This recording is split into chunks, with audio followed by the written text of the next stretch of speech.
நமஸ்காரம் மக்களே. இன்றைக்கி இந்த வீடியோ எடுத்து அப்லோட் பண்ணுறதுக்கு ஒரு காரணம் இருக்குது. அது என்னங்கிறது நான் இந்த வீடியோலேயே சொல்கிறேன், தொடர்ந்து பாருங்கள்.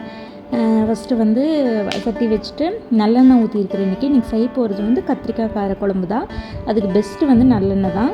சட்டி காயறக்குள்ளே நான் அந்த ஐட்டம்ஸ் எல்லாம் ஏற்கனவே ரெடி பண்ணி வச்சுருந்தேன். சின்ன வெங்காயம், பூண்டு, இந்த கத்திரிக்காய் வந்து நம்ம செடியிலேயே பறித்த கத்திரிக்காய் தாங்க.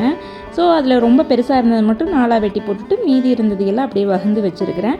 எண்ணெய் காஞ்சதுக்கப்புறமா நம்ம எப்போவும் தாளிக்கிறதுக்கு வெந்தயம் போட்டுட்டு பூண்டு, வெங்காயம் அது நல்லா வணங்கினதுக்கப்புறமா இந்த கத்திரிக்காய் இருக்குது இல்லையா, அதை அப்படியே போட்டு நல்லா வணக்கி எடுத்துக்கலாம்.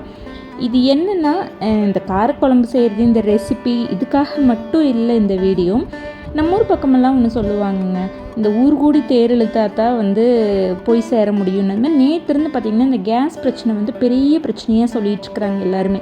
இப்போ வரைக்கும் இந்த கமர்ஷியல் சிலிண்டர் தான் ப்ராப்ளம், வீட்டு சிலிண்டர்லாம் ஒன்றும் பிரச்சனை இல்லைன்னு சொல்கிறாங்க.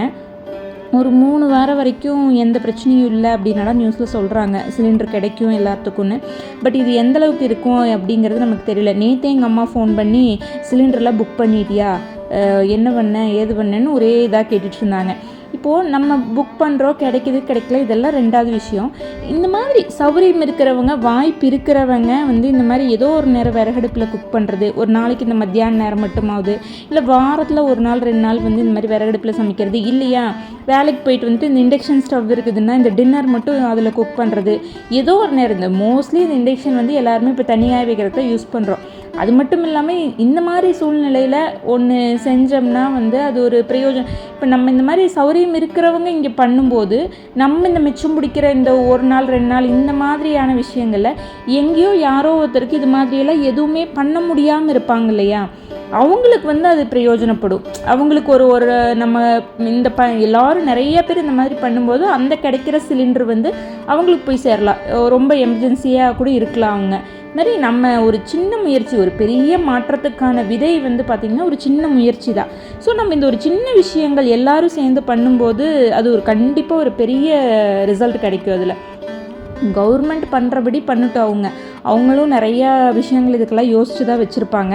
ஆனால் நம்மளால் ஆனதை நம்மளும் செய்வோமே. இப்போ அது எனக்கு நேற்று அந்த நியூஸ் பார்த்ததுலேருந்து, எங்கள் அம்மா ஃபோன் பண்ணதுலேருந்து வந்து எனக்கு இது தோணிகிட்டே இருந்தது. நம்ம புக் பண்ணுறோம், கிடைக்குது கிடைக்கல இதெல்லாத்தையும் தாண்டி சரி இல்லை அப்படின்னா அப்போ என்ன பண்ணுவோம், நம்ம அதுக்கு முன்னாடியே கொஞ்சம் ஏதாவது ப்ரிப்பேர் பண்ணுவோமே. நேற்று நைட்லேருந்து எனக்கு ஒரே யோசனையாக இருந்தது. சரின்ட்டு இன்னைக்கு காலையில் மட்டும் உப்புமா வந்து கேஸ்லேயே குக் பண்ணிட்டேன். அதுக்கப்புறம் சரி மத்தியானத்துக்கு செஞ்சிடலாம் கொஞ்சம் நேரமாகவேன்ட்டு ஒரு 10 மணிக்கெல்லாம் வந்து செய்ய ஆரம்பிச்சிட்டேங்க.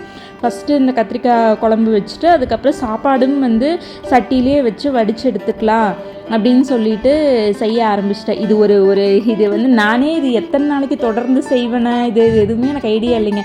நேற்று எனக்கு அந்த நியூஸ் பார்த்ததே இன்றைக்கி இது இப்படி செய்யலாம் செஞ்சு எல்லாரும் இது பெரிய விழிப்புணர்வு இதெல்லாம் எதுவும் இல்லை, எல்லாத்துக்கும் தெரியும் தான் இதெல்லாமே. பட் ஜஸ்ட் எனக்கு தோணுச்சு இது இன்றைக்கி இப்படி பண்ணணும்னு, அதை உங்ககிட்ட ஷேர் பண்ணிக்கணும்னு நான் ஆசைப்பட்டேன், அவ்வளோதாங்க. இதில் ஒரு பெரிய பெஸ்ட் என்னென்னா, இது நமக்கு ஹெல்த் வைஸாகவும் ஒரு நல்ல ஃபுட்டு கிடைக்கிது, ஒரு ரிலீஃபாக. இப்போ எப்போவுமே ஹோம் மேக்கராக வீட்டிலே இருக்கிறவங்களுக்கு கேஸில் குக் பண்ணுறோம், எல்லாமே பண்ணுறோம். பட் இந்த மாதிரி ஒரு சூழ்நிலையில் வெளியில் பண்ணும்போது அது இன்னும் கொஞ்சம் ரெஃப்ரெஷ்மெண்ட்டாக இருக்குது. இந்த வடிக்கிறது, இந்த சாதம் இதெல்லாம் எடுக்கும்போது இன்னும் கொஞ்சம் அது நல்லா இருந்தது.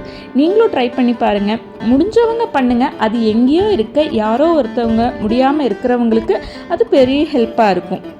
தேங்க்யூ.